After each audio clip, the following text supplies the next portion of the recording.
করেছেন একটা হজ আর একটা রোজা তাহলে পরে করে নেব, আগে হত্যা বিচার না করে মদিনায় ফেরত যাব না। ওরা এই ঘোষণার শোনার পরে হযরত ওসমানকে ছেড়ে দিয়েছে। আমার তো মনে হচ্ছে আজকের এই বিশ্বে 210 কোটি মুসলমান আমরা তামাম দুনিয়ায়, কত 57টা মুসলিম রাষ্ট্র, এতগুলো মুসলিম রাষ্ট্র থেকে যদি একবারে এই মাসলুম লোকটার পক্ষে আমরা আওয়াজ তুলতে পারি যে না, বিনা অপরাধে কাউকে আমরা মেরে ফেলতে দেব না, আর কতদিন রাখবেন আপনি এভাবে কষ্ট দিয়ে? আমার মনে হয় আমরা যদি শপথ বাক্য পাঠ করতে পারি, ওই 1399 জনের উপরে আল্লাহ যেমন রাজি হয়ে গিয়েছিলেন, আমাদের উপরও আল্লাহ রাজি হয়ে যাবে। কিন্তু পরে তিনটা কথা আছে, আল্লাহ পাক বলেন তাদের মনে যেটা ছিল ওইটা কিন্তু আমি জানতাম। সুতরাং আমাদের মনের কথা না মুখের কথা এটা কিন্তু আল্লাহ জানে। এই মাসলুম লোকটাকে জেলখানার অন্ধ প্রকোষ্ঠ থেকে বের করতে আমরা যেটা বললাম, এটাকে আমাদের মুখের কথা না মনের কথা? আরো জোরে বলে আল্লাহ বলেন মনের কথা যদি হয়, ফানজালাস সাকিনাতু আলাইহিম, তাদের উপরে আল্লাহর রহমত সাকিনা এটা নাযিল হবে। ওয়াসাবাহুম ফাতহান করিবা, তাদেরকে একটা আচ্ছন্ন নিকটবর্তী বিজয়ের সুসংবাদ আল্লাহ দেবেন। এই আয়াত অনুযায়ী সামনে আমরা যেটা দেখতে পাচ্ছি, এই বাংলাদেশে মাজলুমদের পক্ষে থাকলে আল্লাহর সাকিনা পাওয়া যাবে, আল্লাহর সুনির্দিষ্ট বিজয় আমাদের সামনে আসবে। এই বিষয় আমরা দেখতে পাই না, দেখতে পাই যখন দেখি অন্য ধর্মের মানুষেরা এই কথা জানায় যে 54 বছর আমরা বহু কিছু দেখেছি, শান্তি পাইনি, আমরা এখন দেখতে চাই এই দেশে আল্লাহর কোরআনে কারিমের বিধান কায়েম হয়েছে। আমার ভাইরা, সুতরাং সত্যের পক্ষে, ন্যায়ের পক্ষে, ইনসাফের পক্ষে আমাদের দাঁড়ানো লাগবে। আজকের এই আহ্বান এই আয়াত থেকে সুনিশ্চিত এবং নিকটবর্তী বিজয়ের সুসংবাদ আল্লাহর পক্ষ থেকে পাওয়া যাবে, যেটা আল্লাহ আমাদেরকে সামনে দেখিয়ে দিচ্ছেন। সকলে বলেন আমিন। দরুদ আর সালাম পাঠের মাধ্যমে আজকের তেলাওয়াতকৃত আয়াত থেকে আমরা আরম্ভ করছি। আমি কোরআনে কারিমের সূরা মুদ্দাসসির 7টা আয়াত পড়েছি। এত আয়াত আমি তাফসীর মাহফিলে পড়ি না, আজকে একটু বেশি হয়ে গেছে। আপনারা সময় দেবেন না ইনশাআল্লাহ? আমার শরীর যেন সাপোর্ট দেয়, সকলে বলেন আমিন। সূরা মুদ্দাসসির, নবীজিকে আল্লাহ কোরআনে 7টা নাম ধরে ডাক দিয়েছিলেন, তার ভেতরে মুদ্দাসসির একটা। প্রথম যে আয়াতগুলো কোরআনের নাযিল হয় পৃথিবীতে আমরা জানি, অনেকে সূরা আলাকের প্রথম 5 আয়াত, তো অনেক তাফসীরকারক লিখেছে না, প্রথম আয়াত নাযিল হওয়া কোরআনে কারিমের এই সূরা মুদ্দাসসিরের প্রথম এই 7টা আয়াত। দুইটা বর্ণনায় ঠিক আছে। প্রথমটা নাযিল হওয়ার পরে নবীজি যখন হেরা গুহায় বিশ্বনবী মুহাম্মদ রাসূলুল্লাহর কাছে ফেরেশতা এসে বলেন, ইয়া মুহাম্মদ ইকরা, নবীজি বললেন মা আনা বিকারি, আমি পড়তে পারবো না, আমি পড়তে জানি না। এই শব্দটা আমি বাংলা অর্থে মিলাতে পারি না, এখানে বাংলা অর্থ হবে আমি পড়তে পারবো না। পড়তে পারবেন না মানে আমি বলে বলে দেই, আপনি পড়েন ইকরা ইকরা ইকরা। এদিকে তাকান, গুরুত্বপূর্ণ একটা তথ্য এখানে আছে। তিনবার তিনি বললেন মুহাম্মদ পড়েন, তিনি বললেন আমি পড়তে পারবো না, আমি পড়তে জানি না। এই শব্দ আমরা যদিও বাংলায় অর্থ করি, বাংলা অর্থ হবে আমি পড়তে পারবো না। কেন পারবেন না?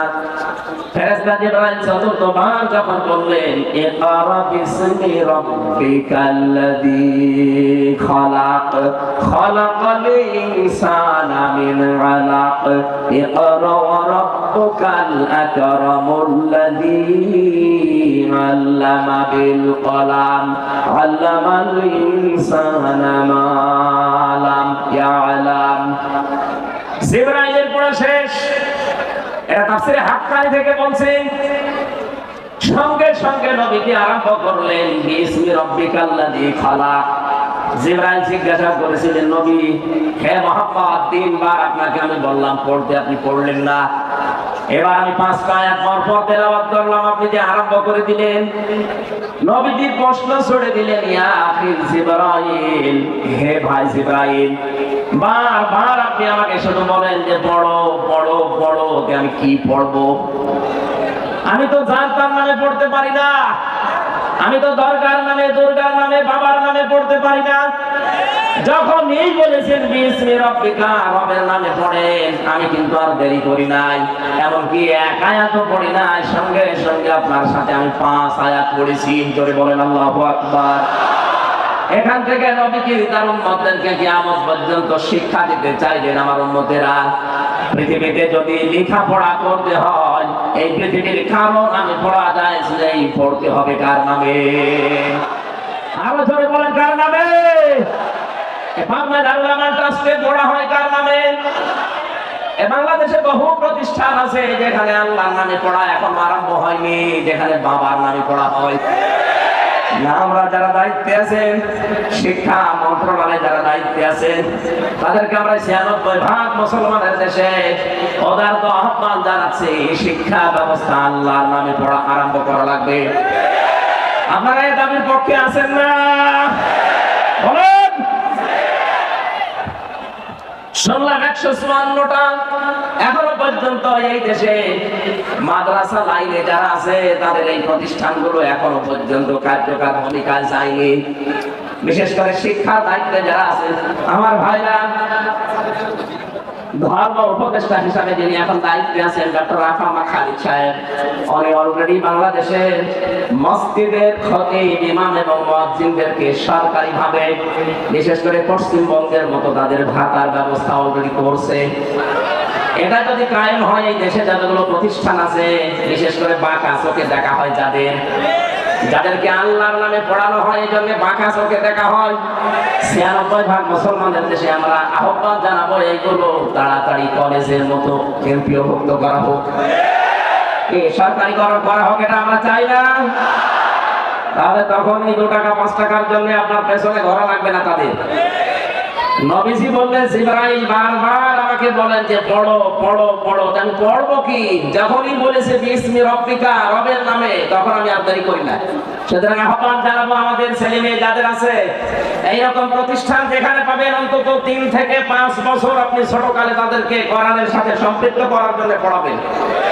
কারণ কোরআনের সাথে সম্পর্ক মানে রবের সাথে সম্পর্ক। কথা বলে ঠিক কিনা? 3 থেকে 5 বছর আপনি একটু চেষ্টা চালান, এরপর আপনার ছেলেকে আপনি ডক্টর বানান, ডাক্তার বানান, ইঞ্জিনিয়ার বানান, ডিসি বানান, এসপি বানান, যা বানাবেন কোনো অসুবিধা নেই। শুধুমাত্র এখানে 3 থেকে 5 বছর এরকম যত প্রতিষ্ঠান বাংলাদেশে আছে, এখানে কোরআনের শিক্ষা দিয়ে রবের সাথে সম্পর্ক করা হয়। আমি 2টা গ্যারান্টি আপনাকে দিতে পারি, এই 3 বছর 5 বছরের কারণে আপনার ছেলে কোনোদিন নেশা করবে না। 2 নম্বরে কোনোদিন শেষ বয়সে আপনাকে বৃদ্ধাশ্রমে রেখে আসবে না। কয়েকদিন আগে আমি নীলফামারীর কিশোরগঞ্জ থানায় গিয়েছিলাম, ওরা আমাকে বৃদ্ধাশ্রমে নিয়ে গেল দেখার জন্য। যে দেখি এইদিকে 25 জন, এইদিকে 25 জন, 50 জন মা আর বাবা বসে আছে। এদের চেহারার দিকে তাকিয়ে আমি বুঝতে পেরেছি সবাই তার সন্তানের জন্য বরদোয়া করছে। তাদেরও তো আমাদের মতো ছেলে মেয়ে নেই। কথা বলেন না কেন? আমি 2 জনের সাথে কথা বলেছিলাম, একজনের ছেলে ডিসি আর একজনের ছেলে আমেরিকায় থাকে, অথচ মা আর বাবা 2 জন বৃদ্ধাশ্রমে, চোখের ভেতরে সালসাল করছে পানি। আপনি আজ পর্যন্ত শুনেছেন যে কোরআন জানে, হাদিস জানে, আলেম না, শুধু কোরআনের জ্ঞান আছে, আল্লাহ সম্পর্কে জ্ঞান রাখে, এরকম মানুষ তার মা বাবাকে বৃদ্ধাশ্রমে রেখে দিয়েছে? যদি কোনো জায়গায় রেখে দেয়ও, এর পেছনে একটা কারণ আছে। আমি যতটুকু খোঁজ নিয়েছি, যদি এরকম কিছু পায়ও, আপনি দেখবেন হয় তার স্ত্রীর কারণে, শ্বশুর শাশুড়ির কারণে মা বাবাকে হয় আলাদা করে দেয়, না বৃদ্ধাশ্রমে রেখে দেয়। আল্লাহর সাথে, রবের সাথে পরিচয় থাকার পরও অনেক সন্তান পারে না, কারণ স্ত্রীর মন রক্ষা আর শ্বশুর শাশুড়ির দিকে তাকাতে গিয়ে নিজের মা বাবাকে ছেড়ে দেয়। কথা বল না কেন? আমার এই চোখের দেখা, মাত্র 7 বছর বয়স, এখনো পর্যন্ত আলিফ বা তা আসা খুব বেশি ভালো করে পারে না, কয়েকদিন ভর্তি হয়েছে মাত্র। ওস্তাদ দেখলাম বৃষ্টির ভেতরে এসে ওযু করবে, ছাত্র পানি ঢেলে দিচ্ছে, কাদা লেগেছিল কাদা ছড়িয়ে দিচ্ছে, মাত্র 7 বছর। আমি এই চোখেও দেখেছি বিশ্ববিদ্যালয়ে ক্লাস চলছে, আমি তখন জাহাঙ্গীরনগরে ছিলাম, মাস্টার্সে ক্লাস চলছে, শিক্ষককে জুতা দিয়ে পিটাচ্ছে ছাত্র। বলছে বাংলাটা বলতে পারলাম না তো তোরে আমি মেরেই ফেলবো। শিক্ষক বলছে বাবা তুই আমারে ছেড়ে দে, আমি জীবনে আর ক্লাসে আসবো না। বলে না, তোরে আমি বলেছিলাম যে ওই শিক্ষা দিতে দিলি না, তোরে আমি মেরে ফেলবো। ওইটাও ছাত্র, এটাও ছাত্র, ওইটা অলরেডি মাস্টার্সে পড়ছে, জানোয়ার হয়ে গেছে, আর এটা এখনো আলিফ বা শেষ হয়নি। এটা মানুষের মতো মানুষ হচ্ছে। কথা বলতে গেল এখানে আহ্বান জানাচ্ছি, রবের নামে পড়া আরম্ভ করা লাগবে।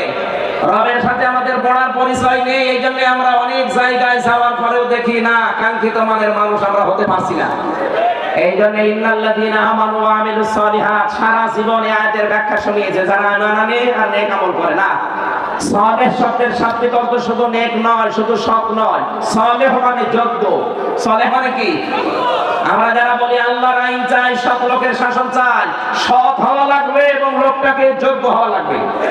বহু মানুষ আমরা সৎ দেখেছি এই দেশে, দেখতে তো ভালোই লাগতো, মনে হতো যে আসমান থেকে পালিয়ে এসেছে দরবেশ, কিন্তু এত বড় অসৎ মানুষ বাংলাদেশে আর নেই। এত হবে না কেন? আমি নিজে দেখেছি, আমার মাথায় যখন দড়ি দিয়ে কোর্টের বারান্দা নিয়ে দিয়ে যাচ্ছিল, এই দরবেশ বাবা আমার সামনে ছিল। উনি ম্যাজিস্ট্রেটের কক্ষে প্রবেশ করলো, করে কি যেন বলে আসলো, আসার পরে আমারে দেখে উনি হাসি দিল। হাসি দেওয়ার পরে এটাই জানিয়ে চোখ টিপ দিয়ে এটাই জানাতে চেয়েছে যে দেখেন কেমন লাগে। আজ যখন দরবেশকে এই দাড়ি কাটা অবস্থায় নিয়ে যায়, আমারও মাঝে মাঝে মনে হয় ওনার ওই কথাটা, দেখ কেমন লাগে। যদিও এটা আমি মন থেকে বলি না, বিপদে পড়লে আসলে উপহাস করা ঠিক না, কিন্তু ওনারা যা করেছে আল্লাহ উল্টিয়ে ওইটা ওনাদের উপরে ফেলেছে। গতকালকে আমি রাতের বেলা ছিলাম চাঁদপুরের ফরিদগঞ্জ, ওই জায়গায় যে মহিলা এতদিন পর্যন্ত আওয়াজ দিত যে ফিটনেস বিহীন বিএনপি, লাইসেন্স বিহীন জামাত, আল্লাহ ওনার পুরা কথাটা উল্টিয়ে ওনার শরীরের উপরে আজ লাগিয়েছে। ওনার শরীরের কোনো ফিটনেস নেই, আমার লাইসেন্স তো শেষ। আমি তো আর রাজনৈতিক নেতা না, রাজনৈতিক কথা বলবো ইঙ্গিত দিলাম। দুনিয়াতে যে যা করছেন ওইটা কিন্তু আল্লাহ উল্টিয়ে আপনার উপরে ফেলে দেবে। এমন কিছু করবেন না। সালেহ মানে কি বলছিলাম যেন? যোগ্য। জোরে বলেন কি? এই জন্য এই যোগ্য করে করে তুলতে হলে এই দেশে যারা কাজ করছে মানব জাতির পেছনে, আপনি তাদের কাছে থাকবেন। কারা কাজ করছে আপনার বিবেক আছে, আপনি দেখে নেবেন। যারা ছোটবেলা থেকে গড়ে তুলতে চায় আপনার সন্তানকে, আপনার ছেলেকে, আপনার মেয়েকে, আমি যেহেতু এখনো পর্যন্ত এরকম বয়সে আছি, এদের আমার চোখে আমি যা দেখতে পাচ্ছি তাই আপনাকে শোনাচ্ছি। যারা মানুষকে সৎ এবং যোগ্য করে গড়ে তুলতে চায়, আপনার ইমানি দায়িত্ব হবে এখন আপনার ছেলে মেয়েকে ঠিক তাদের কাছে নিজে হাত ধরে দিয়ে আসা। হয়তো শেষ বয়সে আপনাকে বৃদ্ধাশ্রমে থাকা লাগবে, অথবা আপনার ছেলেকে দেখবেন বিভিন্ন নেশা ভান করে আপনার সামনে এসে উল্টা পাল্টা গালিগালাজ করছে। আল্লাহ আমাদেরকে হেফাজত করুন। আমরা সূরা মুদ্দাসসির থেকে যেহেতু তাফসীরুল কোরআন মাহফিল লিখা, আমরা এখান থেকে আয়াত থেকে পড়া আরম্ভ